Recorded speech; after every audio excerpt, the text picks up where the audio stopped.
Esta historia me la contó mi padre hace mucho tiempo en voz baja y comienza a principios de febrero de 1937, cuando las tropas franquistas y del general italiano Roata estaban en las puertas de Málaga. Entonces, miles de refugiados de Málaga y de la provincia emprendieron la huida hacia Almería caminando por la carretera, lo que nosotros llamamos, y la que él me nombró por primera vez, la carretera de la muerte.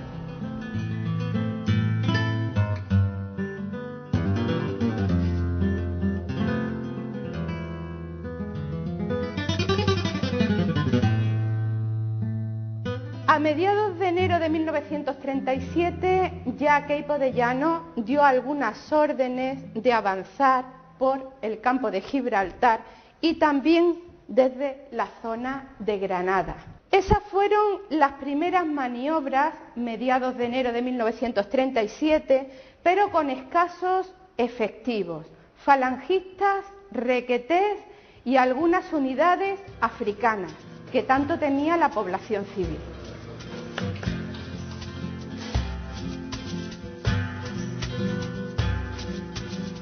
De aquí salimos de San Pedro y dice, uy, que se forma, que vienen los fascistas, venga, corre. Ahí se quedó todo, cogimos nada, y vamos, que andando todos, salimos toda la familia entera, familia de mi cuñada, yo que estaba ahí, mi hermana, que era otra familia, eran 3, y ellos eran no menos 7 o 6, y yo iba con ellos, uno me pilló aquí, porque yo soy distante, él me pilló aquí, y salimos corriendo a Málaga. Tras la caída de Marbella el 17 de enero de 1937, el frente queda estabilizado en esta posición. El avance de las tropas fue imparable. Apenas encontraron resistencia. Los efectivos republicanos eran apenas 2.000 fusiles, 6 ametralladoras, 4 cañones y 2 morteros. Enfrente tenían un ejército comandado por el coronel Borbón y que puede cifrarse en unos 7.600 hombres. El objetivo era concurrir a la ocupación de la capital de forma simultánea a las tropas italianas, de forma que el prestigio de la operación no fuera en ningún momento capitalizado por los italianos, tal y como presentían los mandos nacionales. Empezaron a llegar a Jimena una cantidad de hombres huyendo de Algeciras, de Castellar, de todos estos pueblos de por aquí, y contaban unos horrores que no podíamos ni creerlos, porque decían que estaban cogiendo a los hombres, los metían en camiones y los llevaban al cementerio y los fusilaban. Entonces dije mi padre, mira, vámonos para Málaga. Menos mal que en Málaga teníamos una familia y tuvimos vivienda, porque en Málaga llegaron tantísimos refugiados de todo el campo de Gibraltar y de los pueblos de Málaga, que en Málaga no tenía sitio para meterlos, incluso tuvieron que meterlos en la catedral. La catedral de Málaga fue el más vergonzante de los refugios. En enero las autoridades malagueñas contabilizaban aproximadamente 50.000 mujeres y niños refugiados en la capital. En enero el número aumentó posteriormente a la caída de Marbella. La catedral se abrió a mediados de octubre de 1936. Se obligó al alcalde de Málaga a que entregara la llave. En principio el ayuntamiento, las autoridades republicanas no querían abrir la catedral por la necesidad de proteger su importante patrimonio artístico. Pero a partir del mes de octubre, la llegada del invierno y sobre todo la afluencia de nuevos contingentes procedentes de Manilva de Casares obligaron a abrir la catedral a los cientos de refugiados que cada día se hacinaban en las calles de Málaga viviendo o malviviendo en los portales. Las descripciones que tenemos de la vida de los refugiados en la catedral de Málaga nos muestran centenares de personas viviendo de forma infrahumana. De todas formas, en la investigación que nosotros venimos realizando sobre las condiciones de vida en la retaguardia malagueña, nos demuestran la altísima incidencia de la mortalidad sobre la población refugiada en general en todo Málaga. Las tropas italianas es la primera vez que participan infantería motorizada en una guerra convencional. Frente a eso y a la escasísima operatividad que tiene las fuerzas armadas, entre comillas, que es una mezcla de lo que ha quedado de la Guardia Civil, de la Guardia de Asalto, de la organización escasamente activa de los milicianos, la capacidad de resistencia es muy poca. Hay una llamada a la defensa, una llamada a establecer barricadas, a defenderse, pero resulta a todas luces insuficiente para hacer frente a las 30 o 40.000 soldados profesionales. Este buque, que es modelo de la Primera Guerra Mundial, este buque tenía que haber ido mucho para que los italianos no hubieran entrado como por su casa aquí en Málaga. Málaga tiene una orografía extraordinaria para haber estado bien fortificado con buques como este. Claro, los buques tienen que estar ocupados por gente que estuvieran bien preparada, o medio preparada, y ya le hacían falta las alambradas y etcétera. ¿Cuál es su opinión sobre las milicias populares al comienzo de la Guerra Civil en Málaga? Como todo, hay que tener en cuenta que un ejército es una cosa muy compleja, y si moralmente se está en contra de, porque precisamente se ha sublevado contra la República, pues entonces hay una dificultad enorme en hacer un ejército, y hay que poner doble voluntad, porque aquí se crearon batallones y es como el que crea, como te diga, una comparsa. La comparsa es mía y el batallón es mío y hago yo lo que quiera con él. O sea que el 10º batallón Málaga era del Partido Socialista, el otro batallón era de la CNF, el otro era de eso, y cada uno por su cuenta. Eso no podía ser.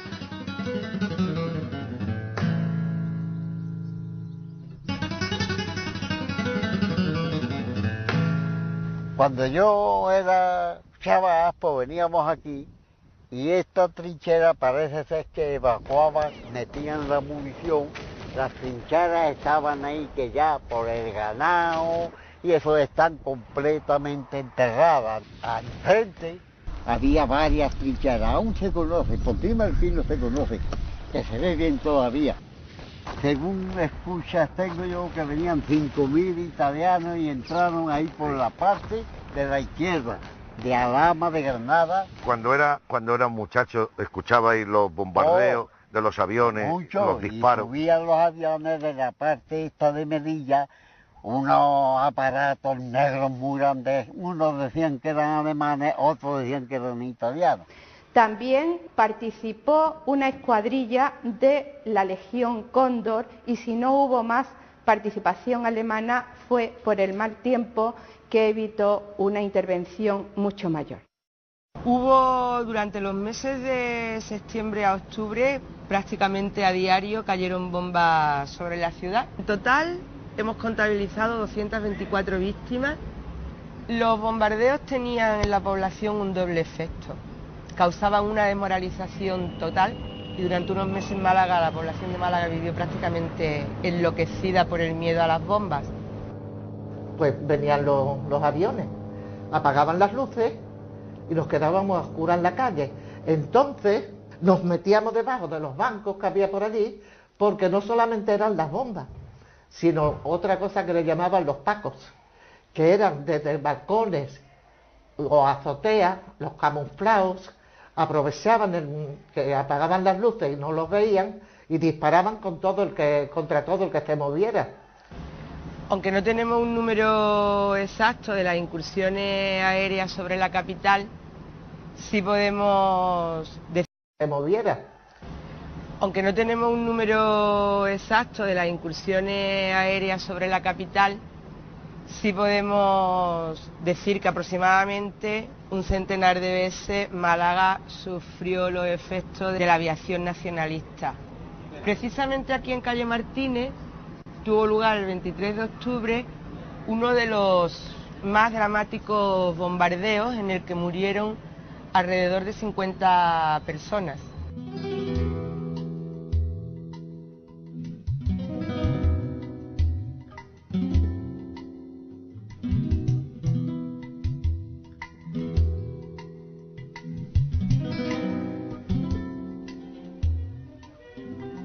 Ya próximos a Málaga, el hermoso pueblo de Torremolinos ha vuelto a recobrar su aspecto tranquilo.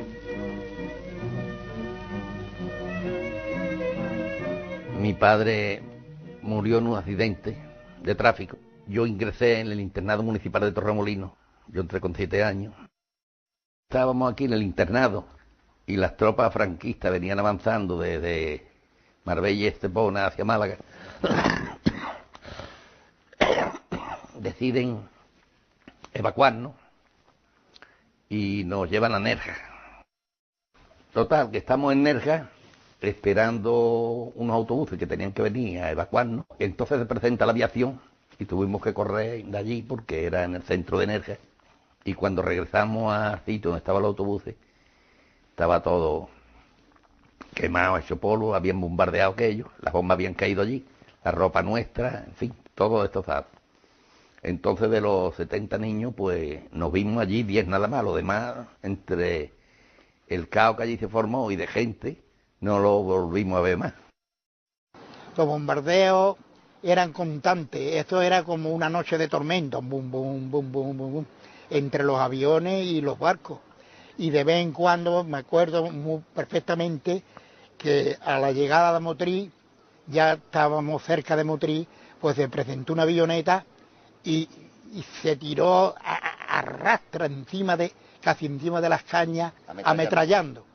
Y yo, como no conocía, yo le decía a mi hermano cuando ya salimos, que nos refugiamos en las cañas de azúcar, cuando yo salí yo le decía, mira Paco, había una pila de boquetillos en los planes de las cañas, dice, esto eran las balas.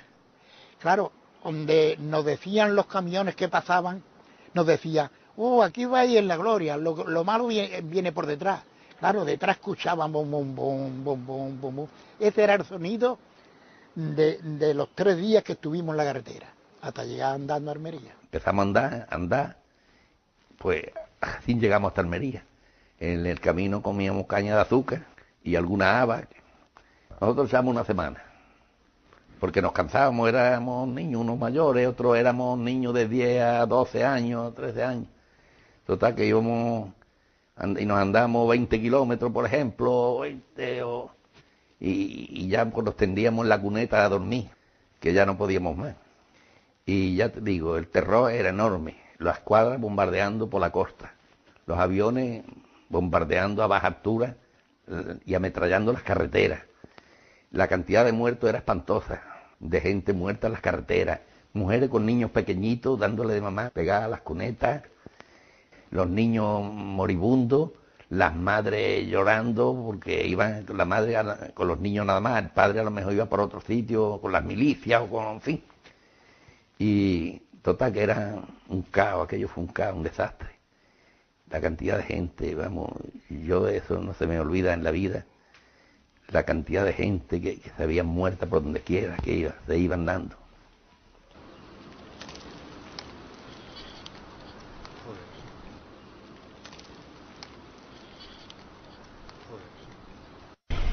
Tenía 16 años cuando salimos para allá. Éramos 12, 6 nosotros y 6 un hermano de mi madre, que era mi tío, que tenía la misma familia que nosotros.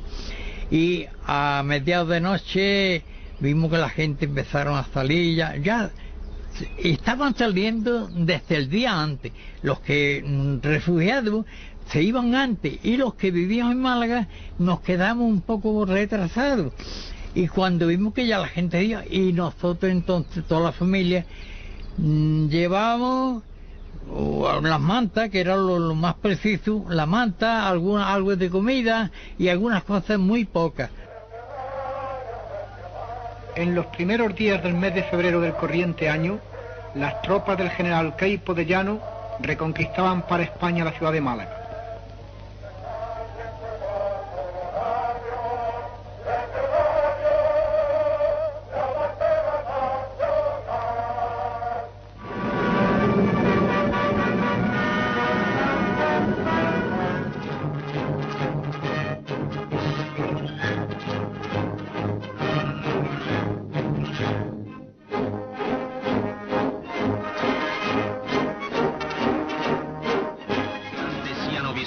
Da 4 giorni sugli autocarri, sfilano lungo la via Marqués de Larios, i cui palazzi sono stati devastati da rossi ed alcuni distrutti dalle fiamme.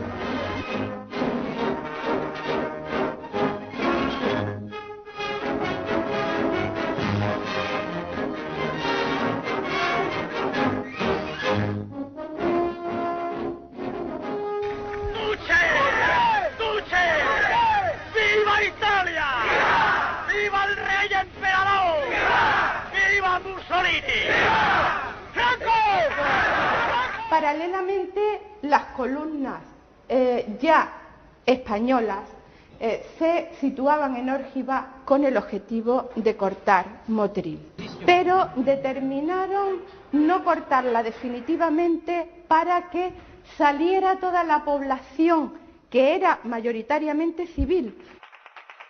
Las columnas del moderno ejército italiano avanzan rápidamente sobre Málaga. En las puertas de la ciudad aguardan a las tropas franquistas del coronel Borbón. Los primeros en huir serán los más de 90.000 refugiados que abarrotan la ciudad. Luego lo harán los malagueños. Les espera un trayecto de 200 kilómetros hasta Motril, la frontera republicana. Que en Cala de Morá, mucha gente, me acuerdo yo, íbamos subiendo a pendiente hacia arriba, que iba toda la carretera llena de criaturas, cuando aparecen dos aviones y uno empieza a disparar en un lado y otro en otro, la gente empieza a correr y allí hay unos túneles pasados, hay unos túneles donde pasaba el tren y la gente se refugiaba allí, otros se tuvieron que tirar a la cuneta porque no tenía otra salvación.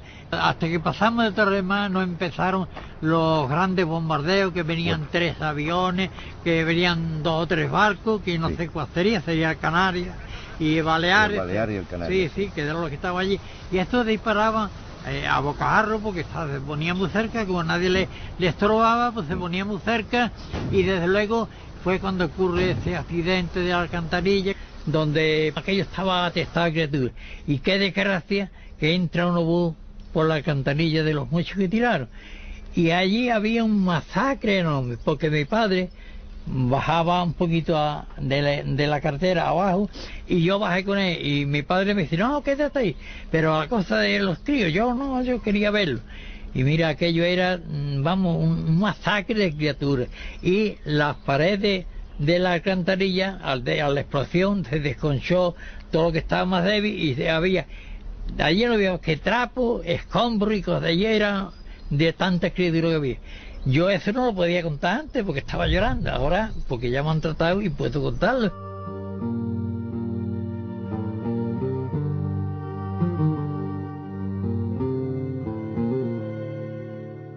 Salimos del cortillo de Río Seco, serían las 10 de la noche, las 9:30 exactamente, no me acuerdo bien, y venimos toda la noche andando y llegamos aquí, por la mañana. ¿Al puente este? Al puente ese, bajamos el puente, hicieron de comer mi familia, unas gallinas que traíamos en un saco. ¿Te acuerdas de la comida? Claro, la gallina frita y ya está, no había otra cosa, gallinas fritas. Y cuando terminamos de comer, corriendo las cosas, otra vez andar. Pero la gente mientras, esto era una feria, esto no paraba.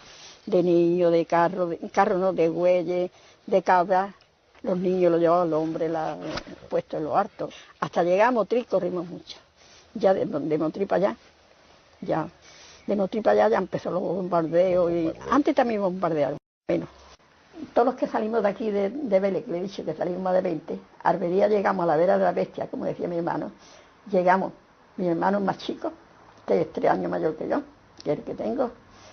Mi hermano ese, una hermana mía, mi padre, mi madre y un sobrinillo mío, y yo. Eso llegamos a la vera de la bestia. Los demás todos se habían perdido por el camino. ¿Le daba más miedo los aviones o el bombardeo de los barcos? A mí me daba más miedo los aviones, porque es que los aviones se metían para la carretera para abajo, hacían y la metralla, y metrallando. Y los barcos, como estaban más lejos, y nosotros de mi hermano había muchas pizarras, no nos parábamos, porque sabía que aquello era un peligro. Nos paramos más en sitio más abierto para adentro. Y por eso no... ¿Usted recuerda los muertos, doña Concha? Pues no le vi a ningún muerto. Yo sé que había mucho porque la gente se paraba. Pero mi madre no quería que yo me parara.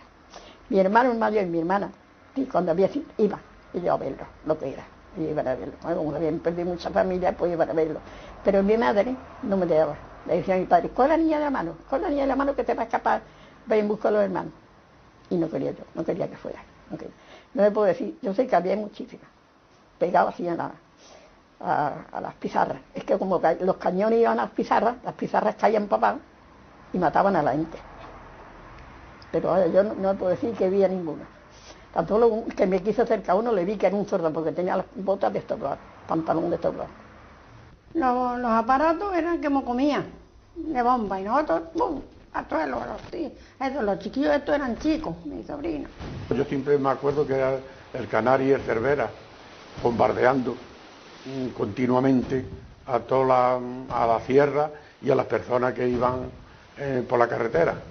La metralla y las piedras y todo eso que hay en las carreteras, y también metrallaban, y claro, pues había cientos y cientos de muertos. Tira bomba, uno, ay mamá que me está perdiendo mi madre, el otro, ay mi niño, el otro, ay mi madre, eso, curry. Lo mismo que se ve en el viernes ese, pues movíamos nosotros. Uno con una maleta, el otro con un bulto. Que vienen los baditas, vamos corriendo. Salimos, todos juntos, todos íbamos juntos. Que viene otra vez, pues vamos a andar a la carretera, pues nosotros no sabíamos dónde íbamos. Nosotros vamos a andar a la carretera, andar el personal, sí, aquello era una nube, niños, de todo. Tuvimos suerte esa familia que nosotros íbamos todos, nos salvamos. Pero van a caer las bombas, los muertos allí en la carretera, el barco tirando, uno lo habían tapado con una chaqueta al coche y la cabeza la tenía allí enfrente. Ay, qué susto. Decían, curre para adelante. Nosotros todos para adelante, hasta que llegamos a Almería.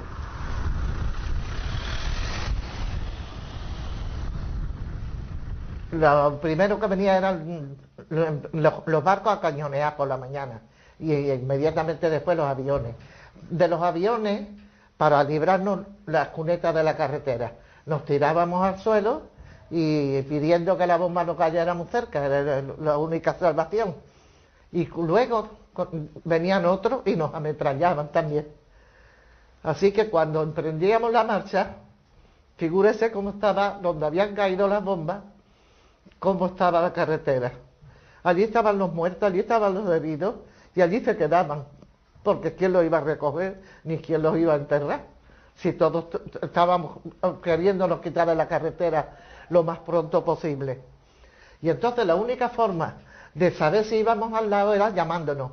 Y yo, mamá, papá, vamos aquí, hija.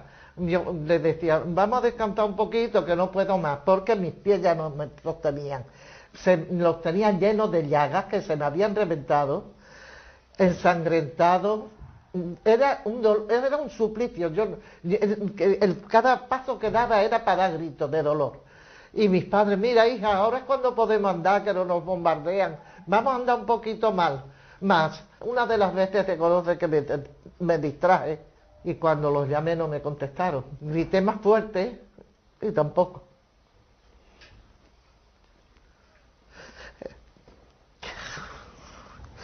Entonces me volví loca, gritando y llorando. Papá, mamá, me he perdido, no puedo andar más.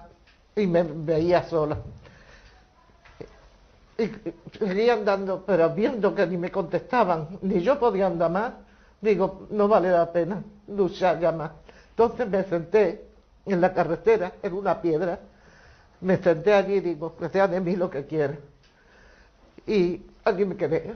La gente pasaba, nadie hacía caso de nadie, cada uno iba a salvarse el que podía. Yo no sé si ya me quedaban siquiera lágrimas para llorar todo lo que había llorado y ronca de haber gritado llamando a mis padres. No sé qué hora sería, ya hacía mucho tiempo que había amanecido y empezaron a cañonear los barcos. Yo no me moví, allí me quedé sentado, digo, total, no vale la pena. Y de pronto oí el trote de un caballo.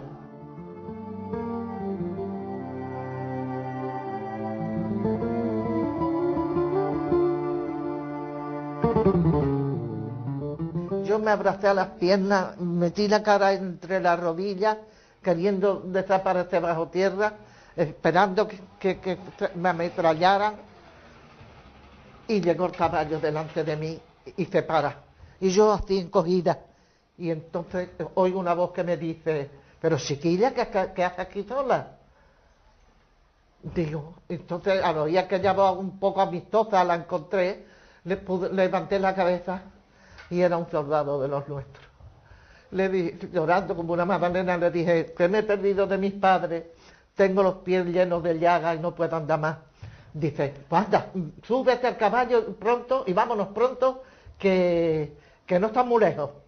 Entonces él me ayudó a subir al caballo, arrancó al trote y trotamos hacia la vida.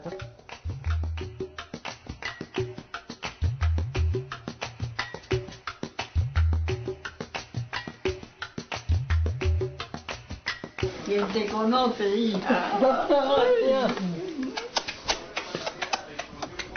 Pues entró un barco de guerra en la bahía. Sí. Y mi marido y otros muchos creyeron que era un barco, pero que no era peligroso. Y bajaron, querían verlo. Y subiendo ellos, tiraron el primer cañonazo. Entonces se subieron a un molino de esta familia. Y allí nos fuimos, pasando por Motril. Nos metimos en un cañaveral, porque se veían los aviones y teníamos miedo, ¿no? Y por encima pasaba. Porque me acuerdo que mi marido decía, tú no te puedes imaginar la cara que se te puso cuando los aviones estaban encima de nosotros. Y mi marido iba con su niña, que era muy chiquita, en brazos, y yo pues con los niños andando, hasta llegar a Ter de Ferro, que llegamos pues, al oscurecer. Entonces llegamos a una casa que vimos a la derecha de la carretera, y a preguntar algo fue mi marido, y resulta que eran maestros también. Pues mi padre, la verdad, fue alcalde no sé si antes o en la República, de eso no estoy yo segura, pero mi padre fue tan honrado, tan trabajador, no le tenía miedo a nada.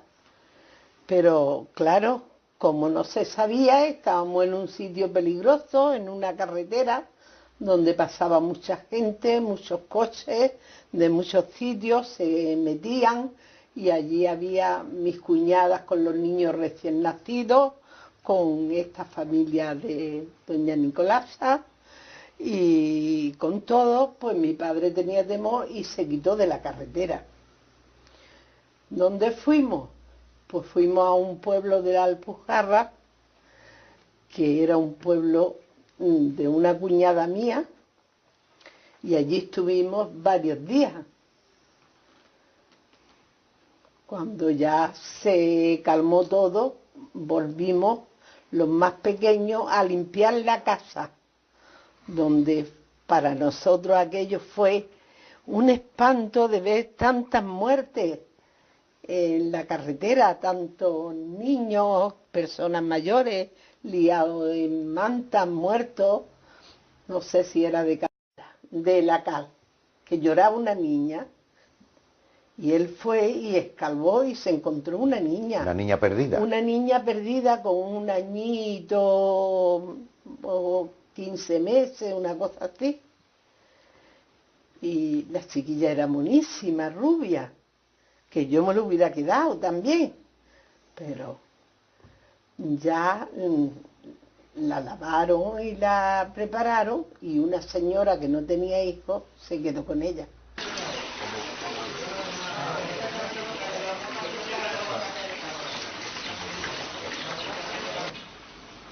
¿Usted se acuerda, Juan, cuántos salieron de la Viñuela?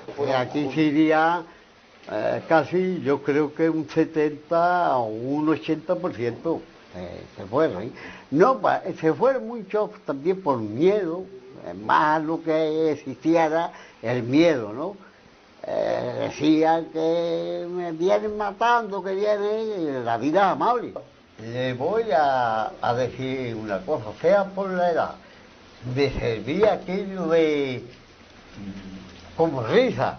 Cuando empezaban a tirar los cañonazos, Usted se reía. Yo me levantaba, ¿no? Es que mi tío me cogía y me aplastaba contra la tierra y yo me levantaba porque me gustaba aquello. Para verlo, para ver. Sí, pegaban enfrente y se veían las explosiones, tiraban a la carretera, nosotros en las cañas dulces.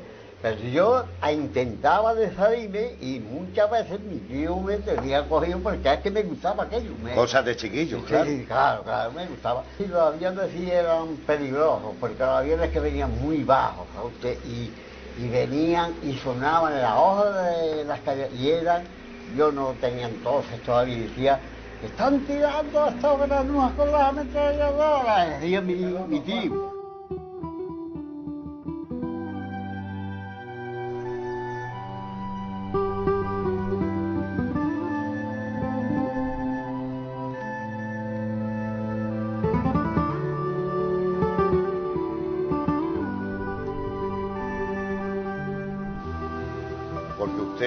José, usted no fue a la desbandada, usted se quedó en Salobreña, vio usted la gente por los era montes. por la playa, por la calle Cristo, por todos lados. Iban las criaturas locas perdidas, no se veían dónde iban las criaturas. Aquello era pena, porque aquello se veían las criaturas tiras por donde quiera. Y en el camino del Perá había ahí una pila de árboles, de álamos, había mimbres, y allí estaban ahorcadas las criaturas. Los coches andaban sin goma, con las llantas solamente, sí. Y las criaturas iban ahorcándose, donde pillaban porque iban desesperados. Y también vi yo a las criaturas, a las madres con los niños, que lo llevaban en brazos y estaban atascados y muertos ahí. ¿En el río? No, fuera del río, porque el río partió por debajo de la mercochera. Entonces todo eso se quedó todo debajo de fango. Y era tanta que te da de altura de fango lo que había, que el que entraba ya no podía salirse, que había ahogado.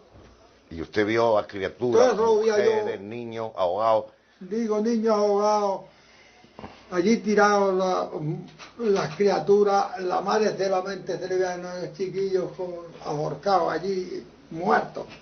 Entonces lo iban sacando y con carros de bolsa y una red que le echaban, lo iban echando al carro, una galumba que llevaba de criaturas muertas allí, tanto niños como hombres, como mujeres, como todo Dios allí muerto.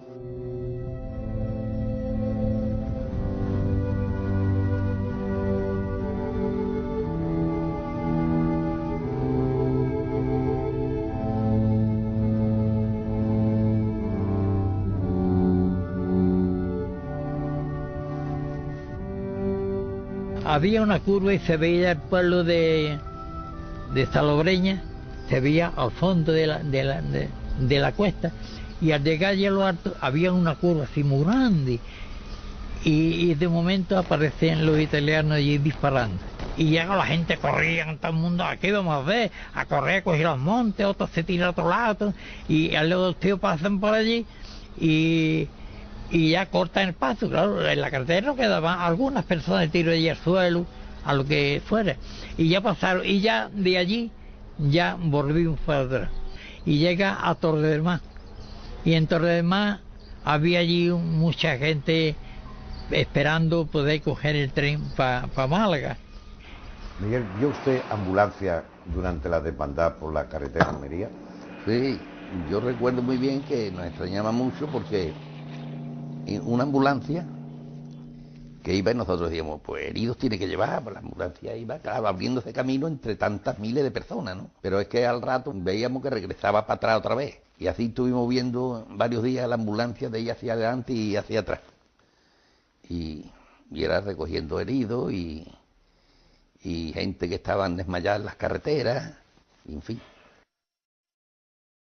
Cuando los refugiados que venían de Málaga, los fugitivos, consiguieron salvar el río Guadalfeo, después de haber sido alcanzados algunos, la mayoría, por las tropas italianas, únicamente encontraron la ayuda del médico canadiense, el doctor Norman Bitium. Norman Bitium llega a Almería el 10 de febrero y se encuentra con la tragedia de la población que huía de Málaga. Comienza a organizar viajes desde Almería, desde la capital de Almería, a la carretera, recogiendo a cuantas personas podía para llevarlas a Almería. Su labor se centró en el apoyo, en la atención, sobre todo a mujeres y niños, los que venían heridos, los que venían moribundos, mujeres embarazadas.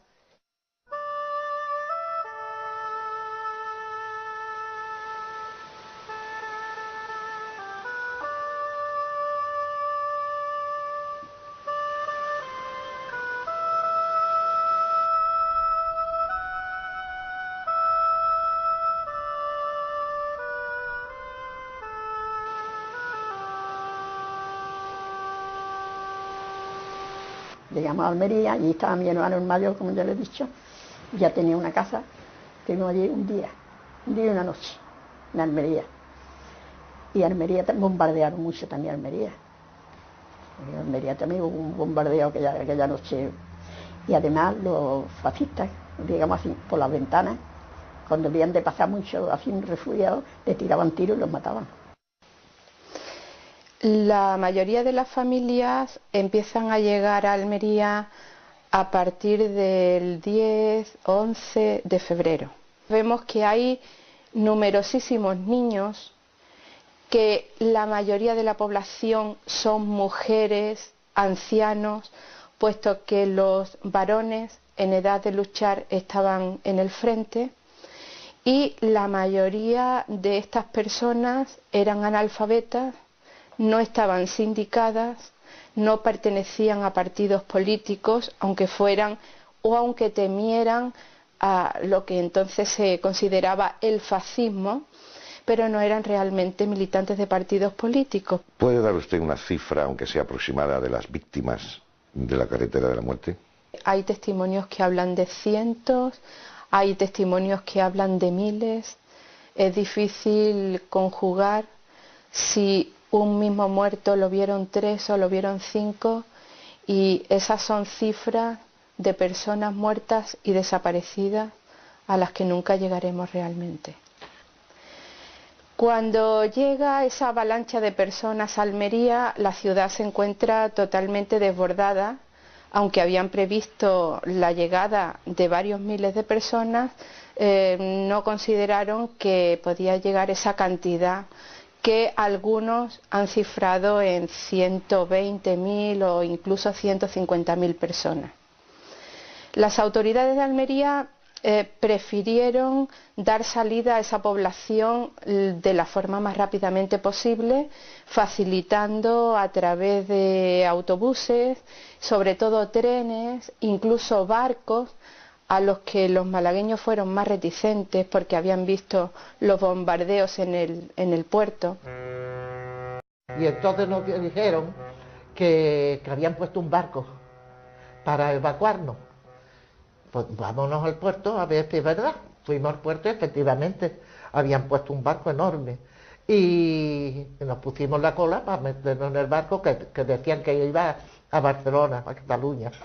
Y estando en la cola vinieron los aviones a correr para atrás, nos metimos debajo de unos tinglados de esos que hay en los puertos de Uralita, que eso no es nada, pero sí, felizmente tampoco nos cayó la bomba cerca, y cuando ya pasó el bombardeo, pues subimos al barco. Y nos embarcaron hacia Valencia. En Valencia también el Socorro Rojo Internacional nos atendió allí, y ya para Barcelona. Y en Barcelona ya estuvimos en una residencia que se llamaba Residencia Infantil Francisco Maciá.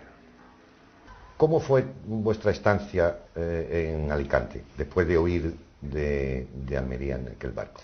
Mire, mi estancia en Alicante tiene dos versiones. Por la guerra, horrible. Por la población, encantadora. Es como mi segundo pueblo. Porque se portaron con nosotros como nadie podía portarse. Y todo gente trabajadora. Y allí estuvimos durante todo el tiempo de la guerra. Allí nos pasó igual, tuvimos que salir pitando desde Barcelona hasta la frontera. Y allí, pues, después de 3 días y 3 noches andando, de Barcelona a Francia, pues fuimos a parar a un campo de concentración. Yo ya tenía 12 años. Y con 12 años, donde había miles y miles de personas allí, estuve yo, no estuve mucho tiempo, porque afortunadamente fue una familia francesa preguntando por un niño que no tuviese familia. Y Ángeles, eso hasta el final, hasta febrero del 39, 2 meses antes de que terminara la guerra civil, sí. Su familia se embarca. Eso es a México, decían que porque el pasaporte nos lo dieron con destino a México. A México, sí. Pero llegó a Argelia y allí nos dejaron. Toda la familia. Toda la familia, todos los que íbamos en el barco. Sí. Y llegamos a Orán y no nos dejaron de desembarcar. Nos tuvieron toda la noche allí en el puerto, a la salida del puerto, sin venir a traernos nada. Allí estuvimos toda la noche. Y ya por la mañana, además hacía muy mal tiempo, el barco dando tumbo allí. Y ya por la mañana, pues dijeron que teníamos que seguir la ruta, que íbamos a desembarcar en otro sitio. Y seguimos costeando y nos llevaron a un pueblo, pues nos metieron en el campo de concentración, era una barraca grande, y nos dieron una habitación y en la otra habitación dos familias más, y allí estuvimos. Y cuando ya, por fin, al cabo de unos 4 meses o así, entonces cuando ya Franco dijo que podían venirse a España todos los que no tuvieran las manos llenas de sangre, que no les pasaría nada, pues dijo mi padre, vámonos. Y entonces ya escribió a su familia Jimena y eso, le dijeron, hablaron con la Guardia Civil, le dijeron que podía volver, que no tenían nada contra él. Y cuando terminó, igual que empezó, que viene, cuando estamos en Alcalá de la Ribera que terminó la guerra, ay, dice, ¿que ha terminado la guerra? Ay, qué bien. Y en la plaza, aquella discusión que está. Y uno se equivocó. Dice, que vivan los socialistas. Dice, no, perdón, que me vamos a equivocar. Que me vamos a equivocar. Que me vamos a equivocar. Yo cuando sentí, me iba a los socialistas, me entró unos espelucos, yo decía, ay, aquí me van a matar todos. A la vuelta de la huida hacia Almería, Málaga aparece totalmente amedrentada, no circula la gente por la noche, por el miedo a ser detenido, inclusive todo el mundo teme de sentir los disparos en los cementerios, y luego se sentía nuevamente pum, pum, pum, es decir, el tiro de gracia que le dan cuando lo fusilan. Entonces eso tenía aterrorizado a toda Málaga, porque claro, esa situación de que usted no podía circular, los cines estaban prohibidos, a las 11:30 ya no podía haber cine. El graduado militar prohibió las chicas que tenían falda colorada. Salió una expedición de niños hacia España, de niños españoles, igual en la misma situación mía, que estaban allí. Y entonces decidí yo integrarme en esa expedición y venirme. Y ellos fueron a Angulema, en Francia, que estábamos llorando mucho, total, que decidí venirme. Y a mi hermano mayor se lo llevaron el 1 de mayo y lo mataron el 23 de mayo, de aquel año, el año 40. Lo mataron. Al otro no, el otro estuvo casi 8 años preso en Málaga. ¿Y lo mataron también? Lo mataron también, al año. Lo mataron en el 41, en febrero. Mi madre hizo una sartena de papas fritas y un huevo y me dio una sábana, una almohada y un cobertor para mis hermanos que se taparan y comieran. Primeramente fue el ayuntamiento y me dijo un señor, dice, están en la cárcel, que todavía no salen. Entonces fui yo, me acerco a la puerta de la cárcel y los dos estaban abrazados llorando. Le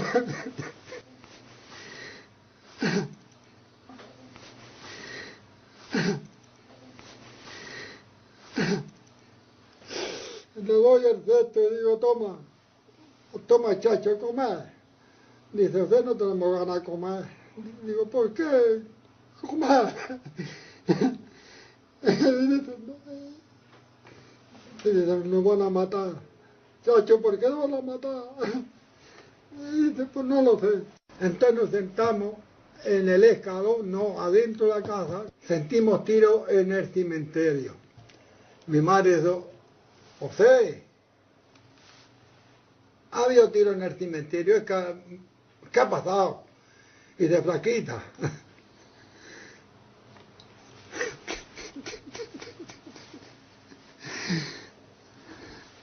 Lo han matado. ¿Quién? Fulano y fulano. Las dos personas que estuvieron en mi casa los fusilaron ellos mismos. Aquí mismo en Torremolinos, familia que habían matado a los padres o estaban presos, y a lo mejor eran 5 o 6 hermanillos chicos. Y entonces mi madre salió a la calle. Criminales, ¿qué habéis hecho con mis tíos? Que los habéis matado sin motivo, con la angustia que he tenido para criar mis tíos, que los crié sin padre. Vino Flaquito, el municipal, con el maestro Juan, la sentaron en mitad de la calle y la pelaron al cero, le dieron la cabeza más blanca que el codo de un chiquillo. Y a mi hermana Carmen, que tenía 17 años, querían abusar de ella también. Y también la pelaron también a mi hermana Carmen. Pelaron a mi madre y a mi hermana. Y encima querían a mi hermana abusar de ella también. Y no abusaron porque ellos me eché encima de ellos a comérmelo. Porque me acuerdo muy bien. Y bastante me pegaron por eso. Mi madre porque dijo criminales, ¿qué había hecho con mis hijos? Entonces la agarraron y la llevaron presa. Y la metieron en la cárcel de Granada. ¿Cuántos años tuvo en la cárcel su madre? Pues estuvo casi los 11 años.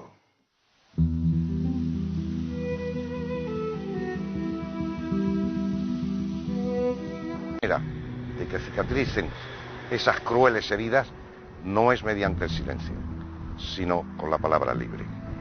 Y tengo también el profundo convencimiento de que un pueblo con la memoria escamoteada, un pueblo sumido en la ignorancia de su pasado, es un pueblo doblemente herido.